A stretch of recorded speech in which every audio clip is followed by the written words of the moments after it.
Namaste and welcome back to today's episode of Mahabharata Matters. In the previous episode, we saw that Krishna had revived Parikshita and there were joyous celebrations everywhere on the birth of the heir to Kuru dynasty. It was time to start preparing for the Aśvamēdha Yaga. A regal white horse was let loose. It could roam around freely wherever it pleased. The protector of the horse, Arjuna, would follow it everywhere for an entire year. All the kings on its path could either surrender to Yudhishthira's supremacy or they could capture the horse as a challenge. Then they would have to fight Arjuna. If Arjuna defeated them, they had to become subordinates and agree to the supremacy of Yudhishthira. Most of the kings Arjuna had fought during the previous Rajasuya Yajña had died in the Kurukshetra war. Those kingdoms were now ruled either by their sons or their nephews. Most of them accepted the supremacy of Yudhishthira, but some of them challenged by capturing the horse. They fought with Arjuna and were easily defeated by him as well. When they were defeated, they accepted to be subordinates. When Arjuna visited Manipura, the king of Manipura received the horse and Arjuna very happily, and he accepted the supremacy as well. The king was Babruvahana, the son of Arjuna and Chitrangada. At the time of the marriage itself, Chitrangada's father Chitrasena had taken a word from Arjuna. He had asked Arjuna to promise that he would leave Chitrangada and his grandchild in his country itself. He would be the heir to his kingdom Manipura. Hence, Babruvahana had not participated in the Kurukshetra war. Arjuna was very happy to see his son, but he wanted to see his prowess as well. So Arjuna challenged Babruvahana and asked him not to accept the supremacy so easily. Arjuna's other wife Ulupi, the Nagakanya, incited Babruvahana to fight with his father. A very powerful battle ensued between the two because Babruvahana was no less than his father Arjuna. Amidst a strong duel, both Babruvahana and Arjuna had struck each other at the same time. During this simultaneous attack, Babruvahana fainted, whereas Arjuna fell dead. Chitrangada and Babruvahana both lamented for Arjuna. Chitrangada chastised Ulupi for inciting and instigating a fight between a father and his son.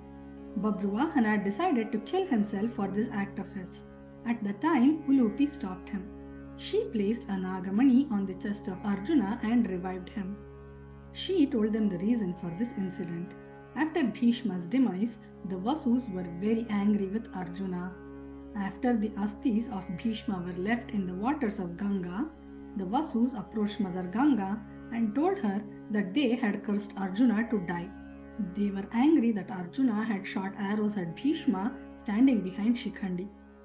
Ulupi had heard this conversation. She pleaded them and asked them to take back the curse. Mother Ganga had said, the curse cannot be taken back completely.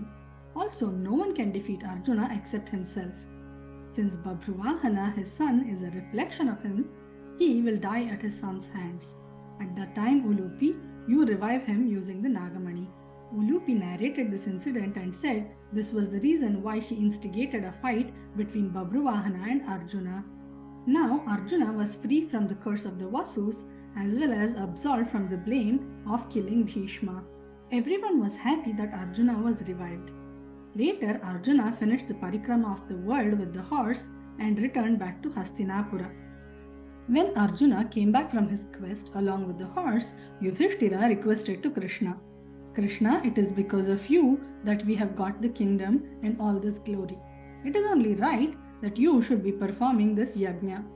Krishna smiled and he said to Yudhishthira, you are the rightful king of the Kuru throne. This ritual is performed by a king of the lunar dynasty Chandravamshi. I am happy to see that you have thrown away all your sorrow and you are performing this Yajña. Bhima, Nakula, Sahadeva had made grand arrangements for the Aśvamēdha Yajña. The horse was sacrificed and the Yajña was performed in all grandeur. So, under Krishna's guidance, Yudhishthira performed the Yajña successfully. Yudhishthira gave gifts generously to everyone that had attended the Yajña. Everyone was so happy for Yudhishthira's generosity and the grandeur with which he had performed the rituals of the Aśvamēdha Yajña. There is a small difference between the Rajasuya Yajña they had performed before versus the Aśvamēdha Yajña they were performing now. A Rajasuya Yajña guaranteed a spot in Indra's Sabha for the king. But if a king performed 100 Aśvamēdha Yajñas, he could take the seat of Indra himself. So what are our takeaways from this story? Yudhishthira did not perform these yajñas because he was power hungry. Power is essential even to establish dharma. Without complying to the supremacy of Yudhishthira, there was no way the other kings would comply to his policies of dharma. Yudhishthira's task was to establish peace and happiness among all people. To achieve this, Yudhishthira had performed the required tasks and rituals. With these thoughts, we come to the end of today's episode. Remember, in this series we are discussing matters of Mahabharata because even today, Mahabharata matters. Hari Om!